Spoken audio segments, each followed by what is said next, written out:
안녕하세요. 올해로 34살, 결혼한 지는 6년이 된 주부였습니다. 남편과 저 사이에는 아이가 없었고요. 검사를 받았는데 문제는 제 쪽에 있었고, 이 사실을 친정도, 시댁도 알고 있던 상황입니다. 그래도 남편한테 문제가 있는 것보다 저한테 문제가 있는 게 시술을 통해 극복할 수 있는 확률이 더 높다길래 몸 상하지 않는 선에서 계속해서 시도 중이었습니다. 하지만 이제 다 소용없는 일이겠네요. 남편은 요즘 보기 드물 정도의 효자였어요. 어느 정도냐면 혼자 계시는 시아버지 걱정된다며 저랑 결혼하는 것도 다시 생각해 보려던 사람이었으니까요. 남편 위로 아주버님이 두 분 계십니다. 아무리 남자만 셋인 집안이어도 장남도 아니고 막내인 남편이 부양의 의무를 느끼고 있다는 게 말이 된다고 생각하지 않았어요. 생활비조로 얼마 정도만 보내주고 시아버지를 말 그대로 손절했다는 형님들은 한 번도 만나뵌 적 없었지만 저에겐 좋은 인상의 사람들이 아니었어요. 저는 남편이 부양의 의무에 대해서 이야기할 때 시아버지께서 어디 불편하신 곳이 있으신 건가 하는 생각을 했었거든요. 혼자서 밥도 못 드시고 집안일도 아무것도 못 하신다는 말을 들었을 때 정말 몸이 어디 안 좋으신 거구나 하고 확신을 했었는데 제 생각이 틀렸었습니다. 시아버지께서는 사지멀쩡하시고 심지어 엄청 세련되시기까지 하셨으니까요. 옷도 젊은 사람들이 입는 브랜드에 대해서 줄줄 꿰고 계시고 멋부리는 거에 관심도 많아 보이셨어요. 오히려 체격도 새님 스타일인 남편보다 훨씬 좋아 보였고요. 첫 인상은 신기하고 재밌으신 분이었지만 그때 왜 형님 되실 분들이 시아버지를 손절했는지 깨닫게 되었습니다. 전형적인 한량 스타일의 시아버지였고 책임감이나 생활력은 전혀 없어 보이셨어요. 결혼이야 애초부터 양가 지원받을 계획이 없었기도 한데 첫 만나는 자리에서 저희 결혼에 보태줄 돈은 하나도 없으니까 그 부분은 알아서 하라고 못을 박으시더라고요. 그러면서도 결혼하면 첫째네는 자기한테 얼마를 주고 있고 둘째네는 얼마를 주고 있으니 저희가 아무리 막내라도 이 정도는 줘야 하지 않겠냐고 말씀하시며 자기한테 달마다 보내야 할 생활비는 얼마 정도였으면 좋겠다. 이렇게 미리 알려주셨어요. 남편에게는 그때 생활비도 이렇게 넉넉히 받으시는데 왜 부양을 이유로 나와야 결혼을 꺼려 했었냐라고 물어보니 남편은 자기가 말하지 않았냐고 시아버지 혼자 힘으로는 청소며 빨래는 물론이고 쌀밥도 하실 줄 모른답니다. 정말 남이 해주는 거 받아오면서만 자랐고 노는 것 말고는 스스로 하실 줄 아는 게 정말 아무것도 없다고 말을 해왔어요. 그래도 그나마 다행인 건 그런 아버지 밑에서 자란 자식들 셋은 정상이었다는 거죠. 시아버지 앞으로 옛날부터 재산이 많았었다네요. 할머니께서 시장에서 돈놀이 비슷한 거를 하셨고 그 유산을 그대로 물려받았대요.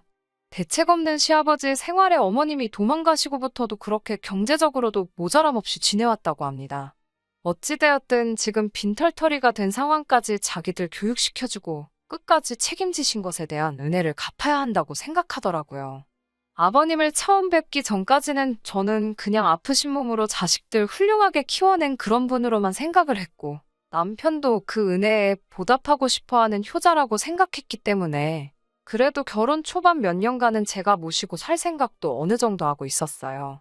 그런데 아버님을 실제로 뵙고 나서는 그 생각이 쏙 들어가게 되었습니다. 아버님 댁을 나오자마자부터 남편과는 그걸 이유로 옥신각신하게 되었어요. 왜 모신다고 해놓고 이제 와서 말을 바꾸냐 이런 식으로 남편의 언성이 높아지니 베란다에 잠깐 담배 피러 나오신 아버님께서 그 말을 들었나 봐요. 저희를 다시 올라오라고 부르시더라고요. 어차피 남편이 혼자 되실 아버님 때문에 결혼을 꺼려한 데다가 집 앞에서 언쟁을 하며 제가 모시기 싫어한다는 사실까지 이야기했고 저도 저런 시아버님과 합가해 모시고 살아야 한다는 생각을 하니 이 결혼이 뒤집어져도 그만이다라는 생각을 했어요. 그래서 그런지 저희를 다시 부르시는데 떨린다거나 두렵다거나 하지 않았습니다. 시아버지는 저희를 앞에 앉혀놓고 말씀을 시작하셨어요. 그런데 시아버지께서 저희에게 꺼낸 말은 참 의외의 말이었습니다. 저는 꼼짝없이 저희 결혼을 반대하려고 하시는구나 생각했거든요.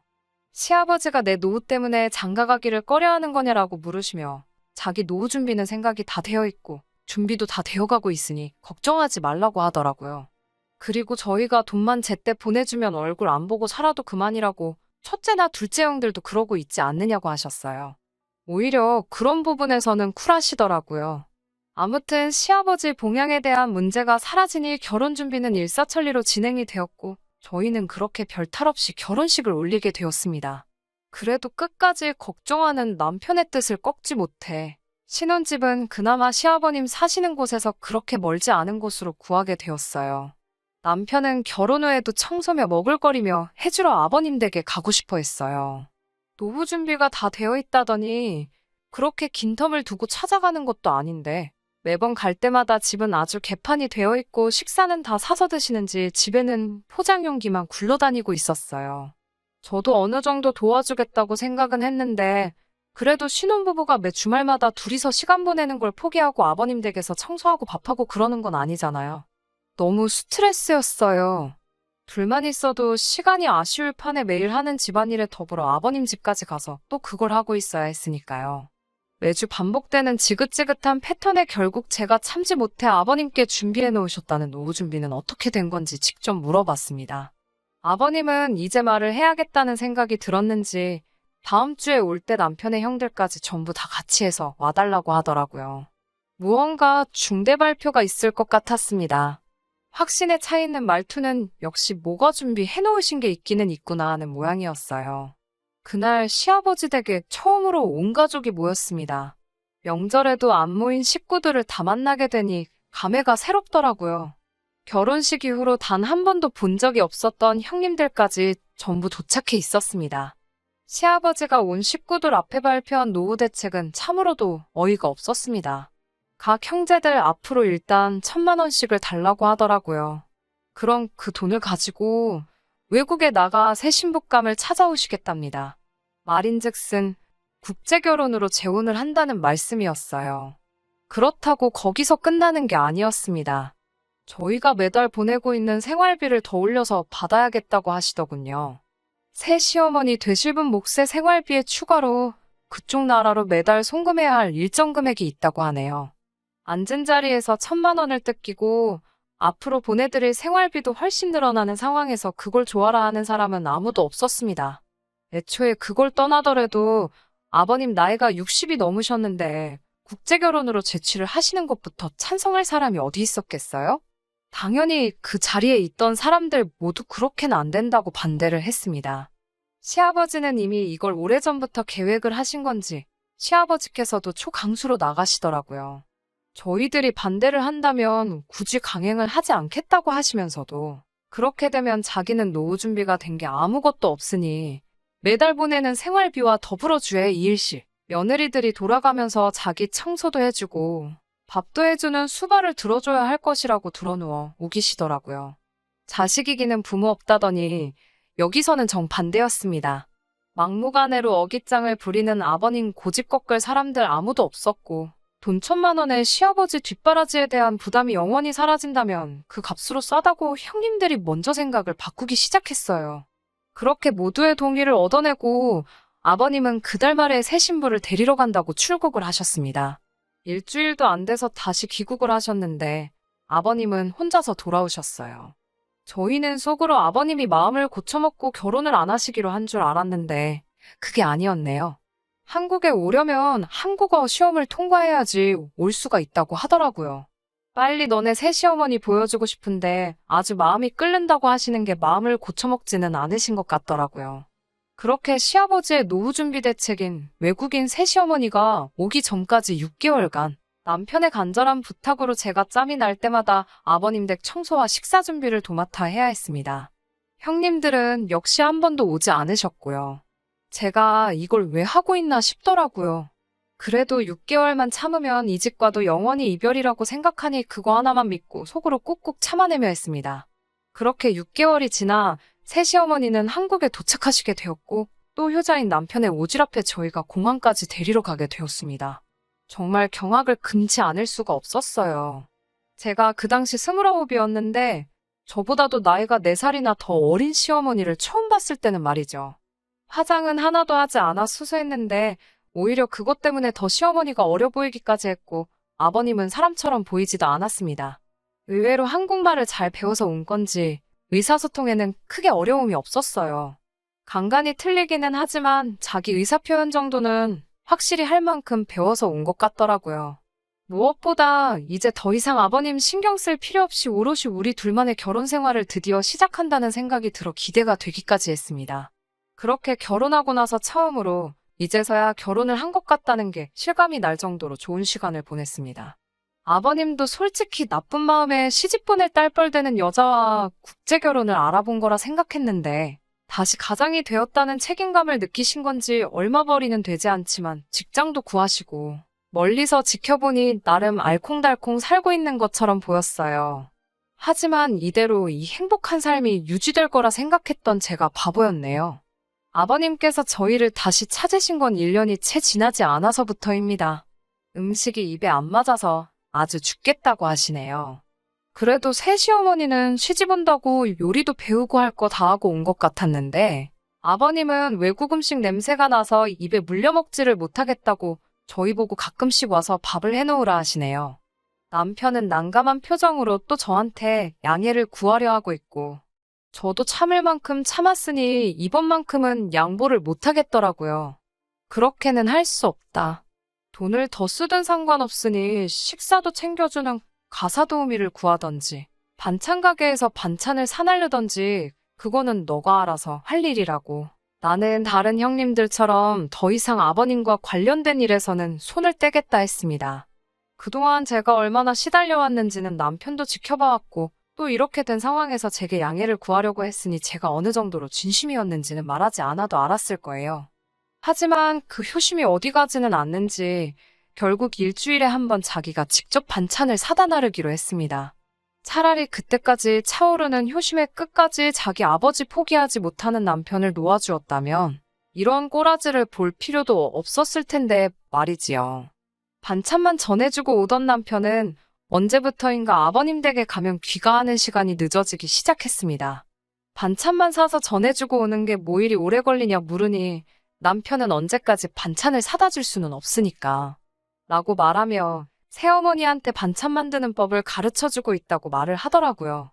집에서도 평소에 살림 하나 안 하는 사람이 무슨 요리를 가르쳐주냐고 따졌지요. 요즘 인터넷이 잘 되어 있어서 어지간한 거는 그거 보고서 따라 만든다고 자기가 요리를 가르쳐주는 게 아니라 이런 게 있다고 설명해주고 재료들 사와서 제대로 만드는지 지켜보고 맛 한번 보고 그러고 나서 돌아오느라고 시간이 좀 걸린다고 합니다. 그 상황이 내키지는 않았어요. 아무리 아버님이 세장가 들어서 가진 새어머니지만 나이가 워낙에 저희 또래인데다가 어리기까지 했으니까요. 하지만 평소 남편의 아버님을 향한 효심도 알고 있는데다가 남편 또한 이렇게 반찬 몇 가지만 가르쳐 놓으면 앞으로 아버님 댁에 발걸음을 할 일도 없어지지 않느냐고. 길게 보면 자기가 하는 행동을 이해해 줄 것이라며 저를 설득해 줬습니다. 남편이 아버님 댁에 발길을 끊게 된 건 그날로부터 3개월 뒤의 일이었어요. 그 뒤로 3년, 별탈 없이 둘이서 다시 잘 지냈습니다. 다만 남편의 다른 형제들은 아버님이 노후 준비로 국제결혼을 할 거라는 말을 하게 된 그날 아버님과의 인연을 끊었는데 유독 제 남편만큼은 명절이며 어버이날이며 아버님을 꼭 챙기기 시작했습니다. 저는 따라가지 않았어요. 따라가지 않았던 게 잘못이었을까요? 그렇게 작년 저희는 더 끔찍한 소식을 듣게 되었습니다. 남편에게 여동생이 생기게 되었다는 사실을요. 아버님도 참 대단하시다 생각했습니다. 아무리 행색을 젊어 보이게 하고 다시신다 하더라도 이제 곧 70을 바라보시는 분인데 말이에요. 그리고 그날 병원에서 울고 있는 시어머니를 토닥여주고 있는 남편을 발견하게 되었습니다. 둘이 친모자지간은 아니지만 그래도 그때는 충분히 그럴 수 있다고 생각했어요. 단지 새 시어머니의 눈물이 기쁨의 의미인지 아니면 그 반대인지 저는 몰랐지만요. 저희는 결혼 6년 차에 아이도 없이 살고 있는데 이러다 아버님의 아이를 제가 보게 되기라도 할까봐 아이가 태어났다는 소식에도 병원에 찾아가지 않았습니다. 병원에 가보려던 남편도 말렸어요. 남의 아이를 걱정할 때가 아니다. 이제 우리도 시술이든 뭐든 해서 준비를 해야 하지 않겠냐고 말했지요. 그리고 그렇게 얼마 전 시아버지로부터 연락을 받게 되고 남편과 저는 아버님 댁으로 허겁지겁 향하게 되었습니다. 집에는 아이 울음소리밖에 들리지 않고 있고 아이를 돌보고 있어야 할 새시어머니는 그 어느 곳에도 보이지 않았습니다. 옷 가지며 전부 다 가져가지도 않은 것이 어디 급하게 가볼 곳이 있었나 봅니다. 남편은 그 자리를 보고 바들바들 몸을 떨더라고요. 아버님은 일부러 귀화가 끝나면 도망갈까봐 혼인신고도 안 해줬는데 달아났다고 이를 갈고 계시더라고요. 그러면서 하시는 말이 저 애는 니들이 마침 애도 없고 하니까 데려다가 키우라고 하시는 겁니다. 제가 정말 정색하면서 아버님께 처음으로 말대꾸를 했어요. 여태까지 남편 보면서 꾹 참아왔던 게 정말 한 번에 다 터져나오더라고요. 시아버지는 저에게 어이없는 소리까지 덧붙이시더군요. 저 애가 내 아이가 아닐 수도 있다는 말을요. 남편은 그 말에 그게 대체 무슨 소리냐고 정색을 했고 아버님은 남편을 보면서 네가 더 잘 알지 않을 거냐고 말을 하셨습니다. 대충 안 봐도 무슨 상황인지 조각이 맞춰지더라고요. 그렇게 효자인 척 하던 남편은 아버님 앞에 고래고래 소리를 지르며 대체 무슨 말도 안 되는 소리를 하시느냐고 소리를 치더라고요. 아버님 말이라면 꿈뻑 죽던 평소의 남편이 아니었어요. 아버님은 기분 잡쳤다며 밖으로 나가셨고 남편은 울고 있는 아이를 들쳐안고는 조용히 시키는데 여념이 없더라고요. 제가 이상한 생각을 갖고 있어서 그런 건지 아이를 안고 있는 남편의 모습에 알 수 없는 위화감이 들었습니다. 남편은 이런 제 마음도 모르는 건지 아이를 어떻게 하고 싶냐고 묻더라고요. 그 말에 제가 지금 장난치는 거냐고 소리를 질렀어요.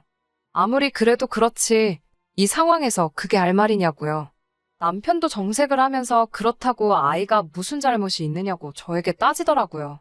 그건 애 아빠인 너네 아버지가 결정할 일이지 우리가 결정할 일이 아니라 했더니 평소 아버지를 알면서 그런 말이 나오냐고 이 아이가 어떻게 될 건지 뻔히 알고 있는 거 아니냐고 하더라고요. 그 말에 저는 그건 내가 알고 없다고 했어요.